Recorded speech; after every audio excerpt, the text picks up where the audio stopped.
Bonjour à tous, vous regardez Sur le Web, le magazine qui décrypte l'actualité au travers du net. Au programme aujourd'hui, la gendarmerie nationale française qui publie une vidéo de course-poursuite sur YouTube, des SMS, des mails menaçants du Hamas envoyés à des Israéliens ce week-end et une application pour éviter vos amis dans la rue. C'est parti. Mais avant tout, comment ne pas commencer cette émission sans parler de la Turquie? Le Premier ministre Erdogan a décidé purement et simplement de censurer Twitter dans son pays ce week-end. La nouvelle a fait la une des JT dans le monde entier.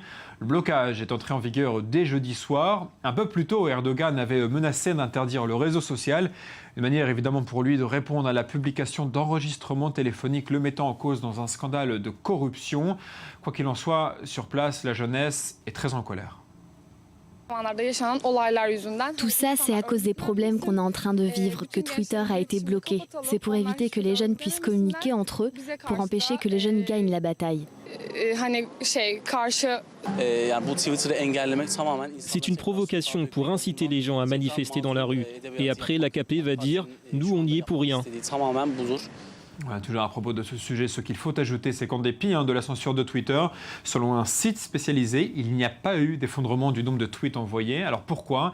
Eh bien parce que dans les heures qui ont suivi le blocage, un élan de solidarité sans précédent sur Internet a vu le jour.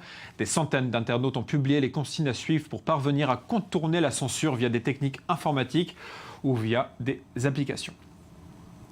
Allez, sur un tout autre sujet, dimanche s'est tenu en France le premier tour des élections municipales. On en a beaucoup parlé en 2013, à la fin de l'année 2013. Le phénomène des selfies domine le net. Vous savez, ces autoportraits photographiés avec des smartphones. Visiblement, le phénomène se poursuit en 2014. Dans l'isoloir, c'était l'une des tendances Internet de ces élections municipales. Regardez un peu à quoi ça ressemble. Les électeurs se prennent en photo dans l'isoloir, puis postent le cliché sur Twitter avec le hashtag #selfie-isoloir. Je précise tout de même que le ministère de l'Intérieur déconseille la pratique de peur. Évidemment, vous comprenez que ça brise le secret du vote si on voit pour qui vous votez.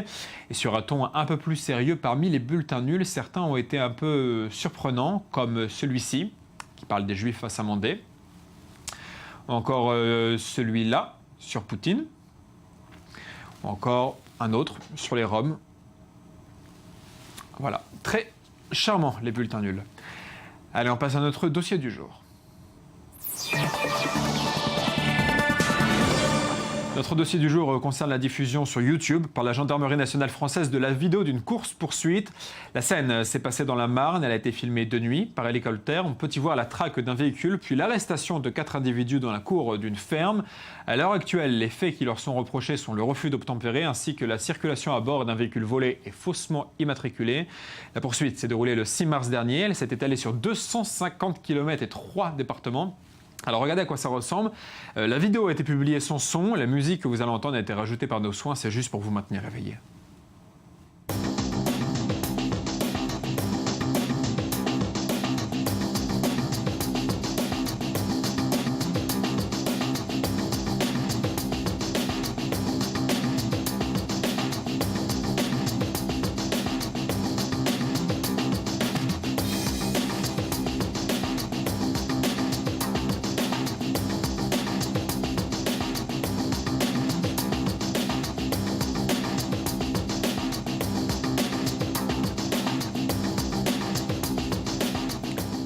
Et pour parler de ce sujet, j'ai le plaisir d'accueillir par téléphone le lieutenant-colonel Durand, chef du bureau média de la gendarmerie nationale française. Bonjour.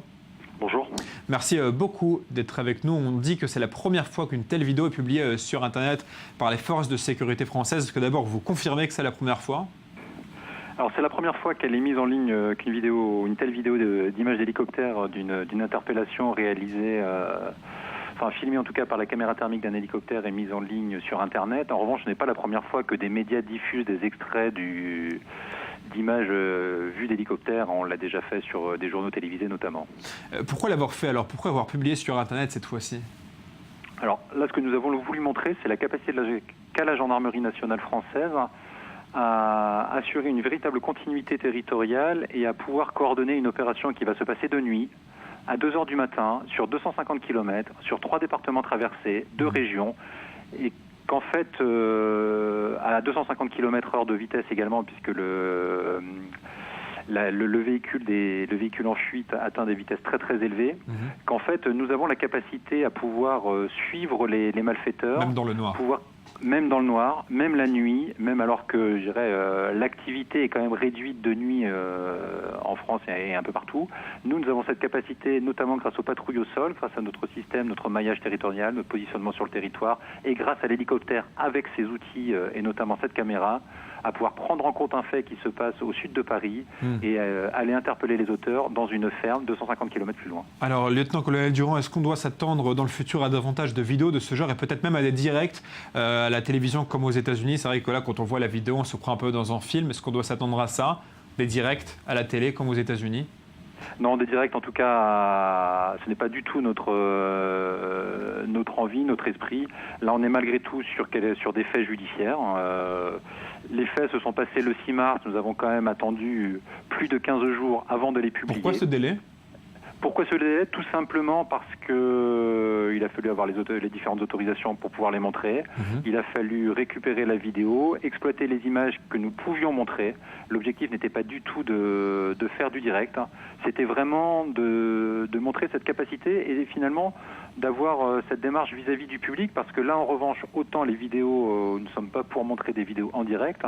En revanche, nous nous sommes engagés dans une démarche de communication en direct, et c'est d'ailleurs pour ça que la gendarmerie a créé son compte Twitter il y a 2 mois, le 21 janvier 2014, pour pouvoir avoir cette interaction et cette diffusion d'informations en instantané avec la population, avec le public, sur les thématiques de sécurité. Alors vous avez fait mention de ce compte Twitter ouvert donc, au mois de janvier.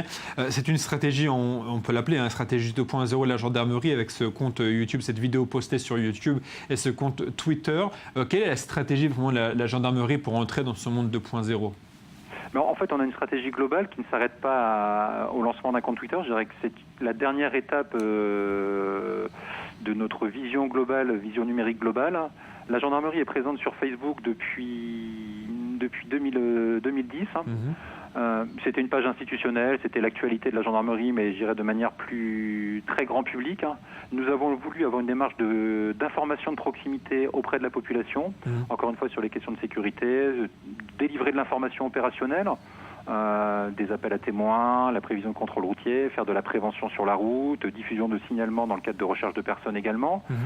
Quelque chose qui a très bien fonctionné sur plusieurs pages départementales, c'est la reconnaissance d'objets volés, d'objets saisis lors d'opérations judiciaires, et qui a permis d'améliorer l'élucidation en termes de cambriolage et surtout pour les victimes de retrouver leurs objets, ce qui est toujours aussi intéressant. Donc actuellement, nous avons 26 pages ouvertes au niveau des départements. Donc chaque 26 groupements de gendarmerie, donc, on en a une centaine à peu près en France, c'est-à-dire qu'un quart depuis 6 mois dispose d'une page Facebook. Et nous avons mais le rythme est un peu différent que sur Twitter. Bien sûr. Et donc nous avons voulu renforcer cette démarche de proximité vis-à-vis des usagers, vis-à-vis du citoyen, avec l'ouverture d'un compte Twitter où là on est vraiment sur du temps réel, du direct avec la population. Et donc pour montrer nos savoir-faire, ce que nous faisons, notre actualité, de la manière la plus imagée possible, la plus compréhensible possible. Et ça peut passer effectivement par la diffusion de vidéos filmées par une caméra thermique d'hélicoptère. Merci beaucoup, lieutenant-colonel Durand, d'avoir répondu à nos questions. Merci infiniment d'avoir été avec nous. Allez, on part au Proche-Orient ce week-end, le 22 mars pour être précis. Cela faisait très exactement 10 ans, jour pour jour, que le Cheikh Yassine avait été éliminé par un tir d'hélicoptère de l'armée israélienne. Pour rappel, le Cheikh Yassine était responsable de dizaines d'attentats. Pour marquer les 10 ans de cette élimination, le Hamas a envoyé des milliers de SMS et de mails à des Israéliens. Le but était de les effrayer et de les menacer. Sauf que les messages étaient truffés de fautes d'hébreu, de syntaxe et d'orthographe, et du coup, ça ne voulait pas dire grand-chose. Du coup, sur la toile, les Israéliens ont tourné en dérision les messages. Regardez par exemple cet exemple de réponse imaginaire d'un soldat qui reçoit la menace d'être bombardé. Le soldat qui lui répond « Fiche-moi la paix avec tes missiles, je suis en congé maladie. » Pourquoi pas? Et si vous n'êtes toujours pas convaincu que les Israéliens ont le sens de l'humour, regardez ce court clip. Ils rigolent justement des SMS envoyés avec des fautes d'hébreu et qui ne voulaient pas dire grand-chose. אזהרה אל ציונים, טילי אל-קסאם מחכים איתכם.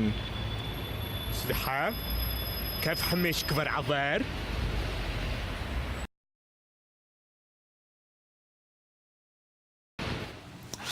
Nous avons terminé plusieurs de nos émissions avec la chanson Happy de Pharrell Williams, dansée dans différentes villes du monde. Cette tendance est devenue un phénomène mondial. On en oublierait presque que ni seulement la chanson accompagne un dessin animé. Ce qui est intéressant de voir, c'est que la chanson est devenue une sorte de cri de rassemblement, un hymne dans les pays traversés par des crises, de la Tunisie à l'Ukraine en passant par les Philippines qui ont été balayées par le typhon. Happy prend une tournure politique et un symbole de la résilience.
Je supporte plus cette chanson.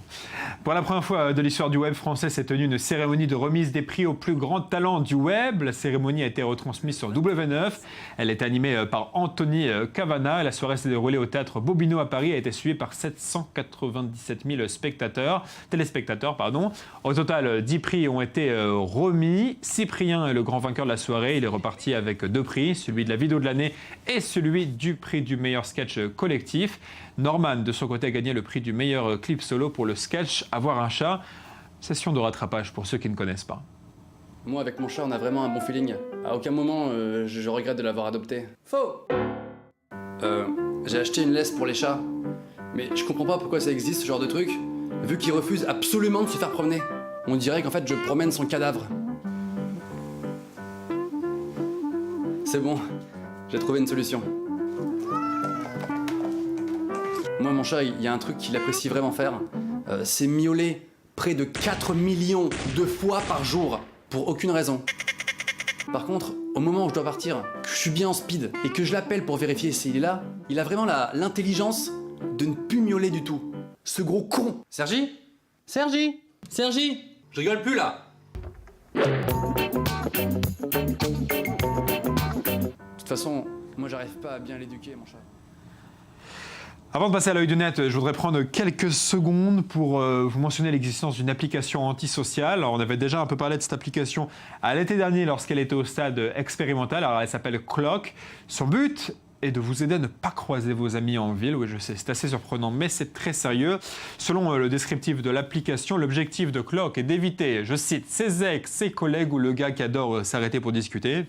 Je pense qu'on connaît tous quelqu'un qui entre dans toutes ces catégories. En fait, l'application se nourrit des informations que vos amis postent sur Instagram ou Foursquare pour savoir où ils sont. Vous savez, lorsqu'ils font des check-ins sur les deux applications. Le problème est que Clock ne prend pas en compte les localisations de vos amis sur Facebook, ce qui ne permet pas donc de totalement éviter les indésirables.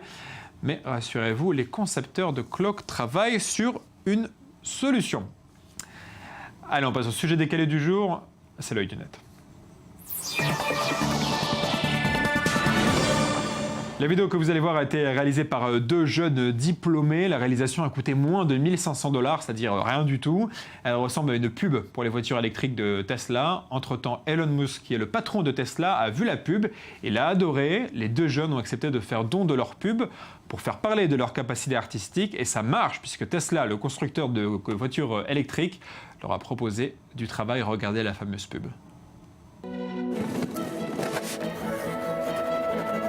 Ready for takeoff.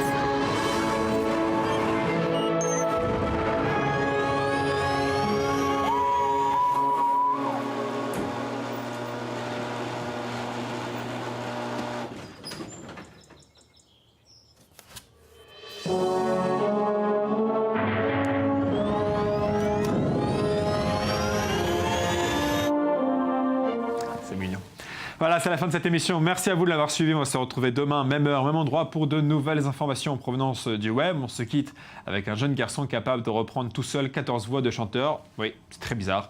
Bye, vous manquez déjà. But if you close your eyes, does it always feel like nothing changed at all? So I cross my heart and I hope to die. Then I only stay with you one more night. Oh, we're halfway there. Whoa, living on a prayer. Never gonna give you up. Never gonna let you down. Never gonna